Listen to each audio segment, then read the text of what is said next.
Welcome to Learning English, a daily 30-minute program from the Voice of America. I'm Jonathan Evans. And I'm Ashley Thompson. This program is aimed at English learners, so we speak a little slower and we use words and phrases especially written for people learning English. Today on the program, you will hear from Brian Lynn, Katie Weaver, and Alice Bryant. Later, we will present our American history series, The Making of a Nation. But first, here is Brian Lynn. Many women around the world use skin lightening beauty products in an effort to improve their looks. The World Health Organization, or WHO, reports that the country with the highest percentage of women using such products is Nigeria. In its 2011 report, the WHO estimated that about 77% of Nigerian women normally used skin lightening products. That represented about 76 million people. Nigeria's beauty care industry is already worth several $billions. It has been expanding at a rate of 8 to 10% each year. WHO officials say the biggest danger from skin lighteners is the chemical mercury, which is commonly used in such products. Mercury is often used because it can slow the formation of melanin, a substance that gives skin its color. The WHO warns that using skin lightening products over time increases mercury levels in the body. It says the most serious result of mercury buildup can be kidney damage. Other possible conditions include stretch marks, weakened skin, or other skin problems. Mercury can also reduce the skin's ability to resist infections. Even with the continued popularity of skin lightening products, some Nigerian women are choosing to reject them. They say they believe their naturally dark skin is beautiful and does not need to be lightened. That opinion is not shared by 25-year-old Goodness Ben, a Nigerian model and actress. She says lightening her skin could increase her chances of getting more work in movies.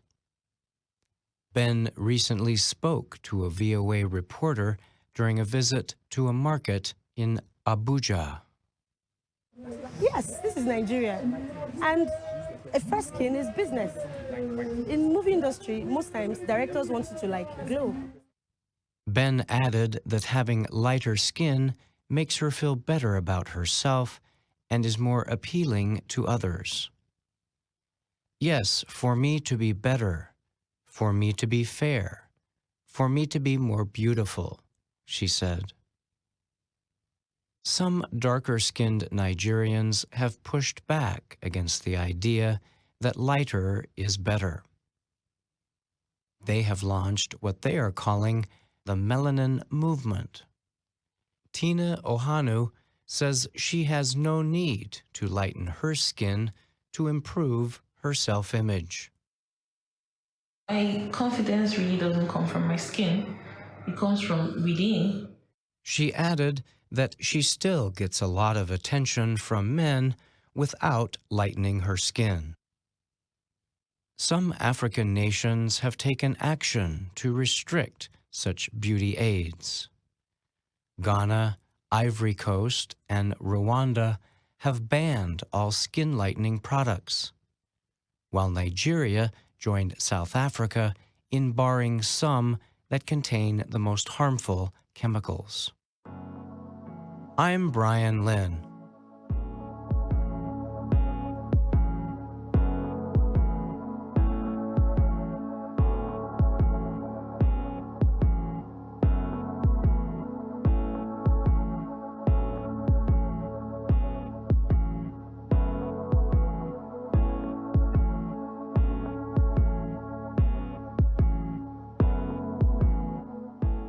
The American military wants to expand its use of artificial intelligence, or AI, for war. But it says the technology will be deployed in respect to the nation's values. The United States Defense Department released its first AI strategy this week. The strategy calls for increasing the use of AI systems throughout the military, from decision-making to predicting problems in planes or ships. It urges the military to provide AI training to change its culture, skills, and approaches. And it supports investment and partnership with education and industry in AI research. The military report calls for the U.S. to move quickly before other countries narrow America's technological lead. It says other nations, particularly China and Russia, are making significant investments in AI for military purposes. It says some of those applications raise questions connected to international norms and human rights. The report makes little mention of autonomous weapons, but it lists an existing 2012 military guidance that requires humans to be in control over the use of force. The U.S., Russia, Israel, and South Korea are among the countries that have blocked a United Nations effort to ban autonomous weapons, also known as killer robots. Such systems could one day carry out war without human intervention. The U.S. has argued that it is too early to try to restrict them. The strategy says the U.S. military will lead in honoring international and national law, supporting American values, and strengthening U.S. partnerships with other nations. I'm Katie Weaver.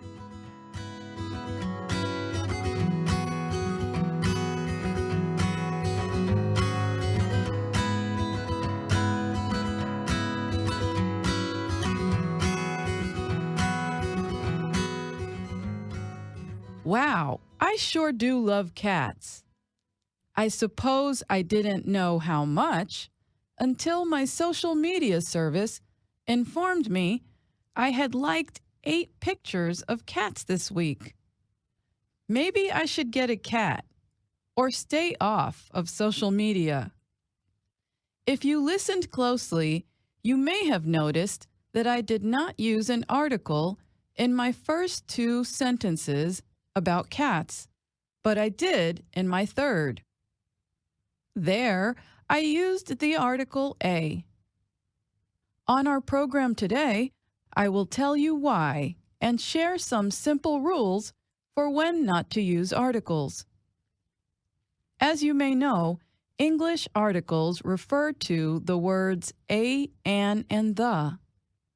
Even some English learners with years of training have trouble with these little words, and for good reason. The rules differ from language to language, making it tricky to know when to use them. But don't worry, the good news is that some kinds of nouns do not require articles in speech or writing. This idea is often called the zero article, the term zero article itself is not very important. It is just a way of saying no article is used. There are many kinds of nouns that are not preceded by articles in English.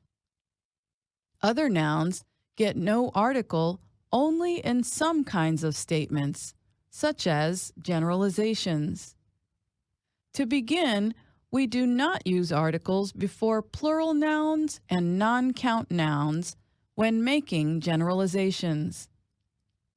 A generalization is a broad statement or an idea that can be applied to a whole group of people or things.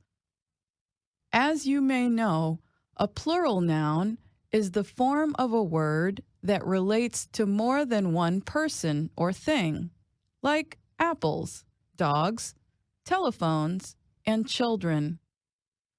Let's listen to an example of a generalization with plural nouns. Dogs are much more playful than cats. This is a very broad statement applied to two groups of animals, so we do not use articles. We do, however, use articles with plural nouns in specific statements. Here is an example for comparison. The dogs at the doggy park are very playful. The speaker is talking of specific dogs, the ones at the doggy park. So the article the is used before the plural noun dogs. Now let's move on to non-count nouns. You may remember from an earlier program that a non-count noun is a noun that we usually do not count. So it does not appear in plural form. Non-count nouns include materials, like gold, substances, like water and fire, abstract things like music and justice, and some other things. Generalizations with non-count nouns are not preceded by articles. Let's hear an example. I like listening to music while I exercise. The person is not speaking of specific music. They are saying they enjoy the general act of listening to music as they exercise. For comparison, here's a specific statement.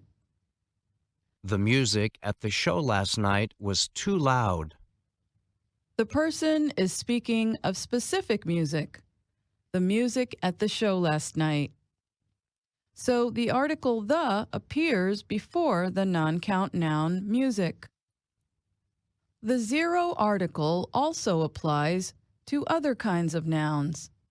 For instance, we normally do not put an article in front of a proper noun, a word or group of words that name a specific person, place, or thing. Proper nouns are easy to identify because they begin with capital letters, like the month of August, 7th Street, Mexico City, Alice, English, and Voice of America. Have a listen. Alice teaches English at Voice of America. Note that none of the proper nouns has an article before it. Articles, however, must remain in place if they are part of the full name of something, like the newspaper, the New York Times, musical group, A Tribe Called Quest, and country, the Netherlands. Here's an example. My favorite musical group in high school was A Tribe Called Quest. Now on to transport phrases. No article is used with some phrases that relate to transportation, such as by car, by train, by bus, by air, and on foot. Take this example. The group traveled from Tangier to Casablanca by train. In addition, we do not use articles with some time words and phrases, such as at night, at midnight, tomorrow, today, and yesterday. Articles also are not used for general time phrases beginning with the word last, such as last night, last week, and last year, as in this example. Last week, I took a painting class for the first time. Next, no article is used for some phrases that relate to well-known institutions or places, such as at home, at work, at school, in class, in college, and in jail. Take this example. Sorry, I can't talk right now. I'm at work. I'll call you later. However, in American English, there are a few exceptions, such as at the hospital. And lastly, we do not use articles in relation to the general role of most common places, as with the word class in this sentence. When does class begin in D.C. public schools? And now back to my cat obsession. I'll tell you later if I decide to get a cat or just stop liking so many pictures online. I'm Alice Bryant.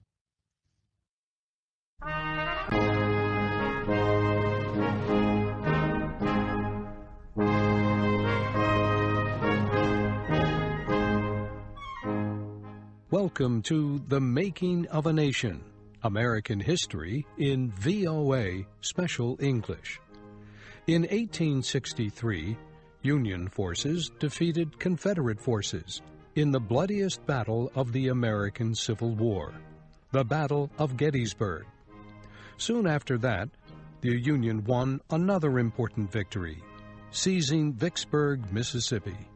Kay Gallant and Harry Monroe continue our story of the Civil War with the Battle of Vicksburg.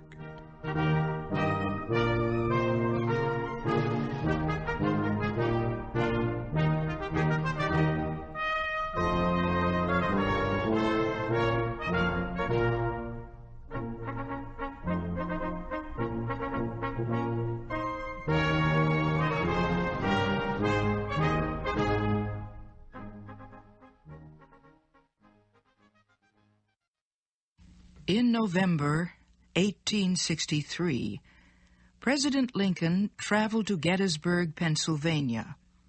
He spoke at the opening of a military cemetery.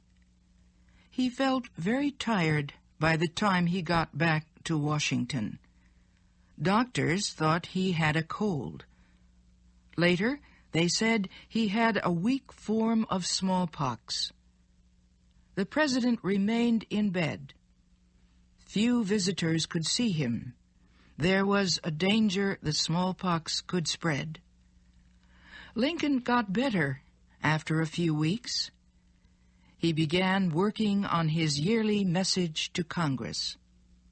After 2.5 years of war, he had good news to report. Union armies had gained 2 important victories at about the same time. One was the Battle of Gettysburg. Union forces, led by General George Meade, had defeated Confederate forces, led by General Robert E. Lee. They pushed Lee back into Virginia. It was the last Confederate invasion of the North. The day after the Battle of Gettysburg, Union forces defeated Confederate forces at Vicksburg, Mississippi. This victory gave them control of the Mississippi River, and it split the states of the Confederacy. Union General Ulysses Grant had been trying to seize Vicksburg for several months. It was not easy. Vicksburg lay on the east side of the Mississippi River. It was built high above the water on a rocky cliff. As the river flowed past Vicksburg, it turned in sharply at the base of the cliff and then continued on to the Gulf of Mexico. The Confederates had placed cannon all along the sharp turn in the river. Enemy boats sailing past made easy targets.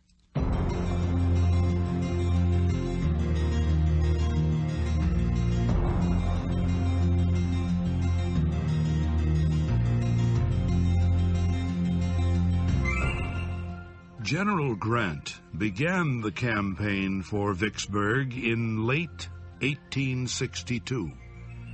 His army was west of the Mississippi River. He needed to get to the other side to attack the city. First, Grant planned to cross the river into northern Mississippi State. Then he would march south to Vicksburg.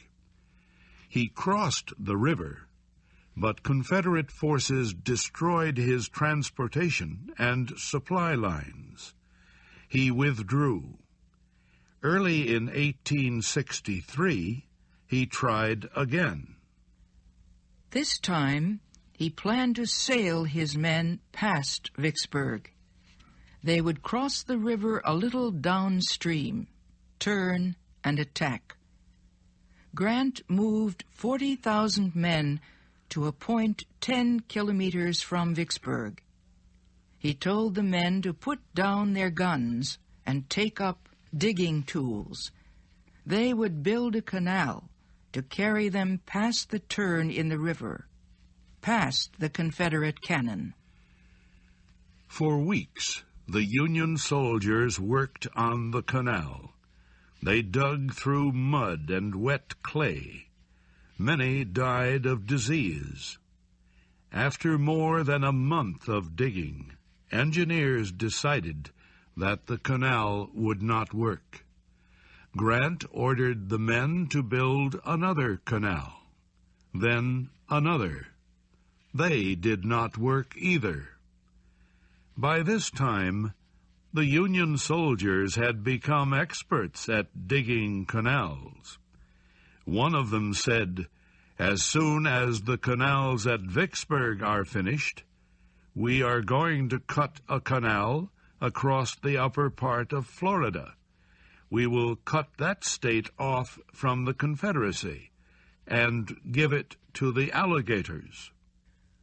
Finally, in April 1863, Grant gave up all ideas of getting past Vicksburg without a fight.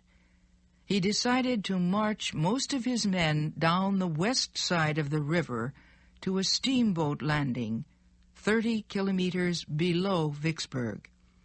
He would send his Navy boats past the city at night and hope for the best.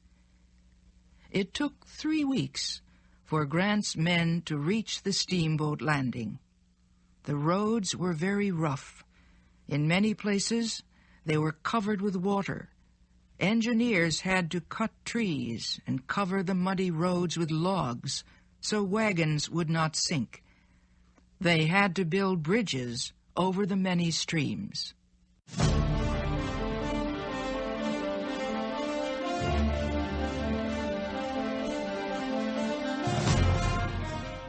On the night of April 16th, the Union Navy made its run past Vicksburg. 8 gunboats and 3 empty troop boats floated down the dark river. Their engines were silent. The Confederates, however, had built fires along the river. They saw the Union boats and began to shoot. They hit most of the boats, but destroyed only one. The damaged boats reached safety below the city. On the last day of April, the Union troop boats began carrying soldiers to the east side of the river. About 23,000 men crossed. Right away, they faced a force of 8,000 Confederate soldiers. they drove the Confederates back.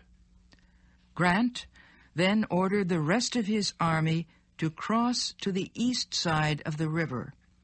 Some of his officers protested. They said it would be impossible to get supplies to a large army east of the river. Grant was not worried about supplies. He said the men should bring only coffee, hard bread, and salt. Anything else could be taken from the farmers of Mississippi. Their homes, he said, were full of food. Grant decided not to throw his men against the strong defenses around Vicksburg immediately. Instead, he marched them east toward Jackson, the state capital. Jackson was the supply base for the Confederate Army defending Vicksburg.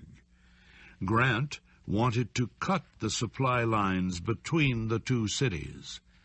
He also wanted to prevent the soldiers in Jackson from joining the soldiers in Vicksburg. Grant captured Jackson easily. He left some troops to destroy enemy supplies. He took the remaining troops and turned back toward Vicksburg. Grant attacked Vicksburg several times. Each time, his troops were thrown back. The city's defenses were too strong. Grant then decided to surround the city and wait until its food was gone. That, he thought, would make the Confederates surrender. Grant closed in with men and artillery. As one soldier wrote, the circle of Union forces around the city was so tight that a cat could not have crept out without being discovered. Nothing could get out, nothing could get in. Weeks passed. The Union Army shelled the city. The Confederate Army answered from time to time. Food supplies dropped. There was little to eat except cornbread and the meat of mules. Some people caught rats and ate them. Finally, the Confederate commander, General John Pemberton, decided the situation was hopeless. He sent word to Grant that he was ready to discuss surrender. The two commanders met under a white flag of truce. Grant demanded unconditional surrender. Pemberton rejected the demand. Pemberton's men were to be prisoners. That was a fact. But Pemberton wanted them released immediately on parole. He told Grant that his men would promise to stay out of the war if permitted to return to their homes. If not, he said, they would continue to fight. Grant agreed to let the Confederate soldiers go home. He and Pemberton signed the surrender agreement on July 4th. The siege of Vicksburg had lasted 47 days. Never had a Union army won such a victory. Grant had taken 30,000 Confederate soldiers out of the war. He had captured 60,000 guns and 170 cannon. These were serious losses for the Confederacy. It already was low on manpower and weapons, but an even greater loss was the control of the Mississippi River. With Vicksburg in Union hands, the North could control the whole length of the river, and the Confederacy was split badly. And that's our program for today. Listen again tomorrow to learn English through stories from around the world. I'm Jonathan Evans. And I'm Ashley Thompson.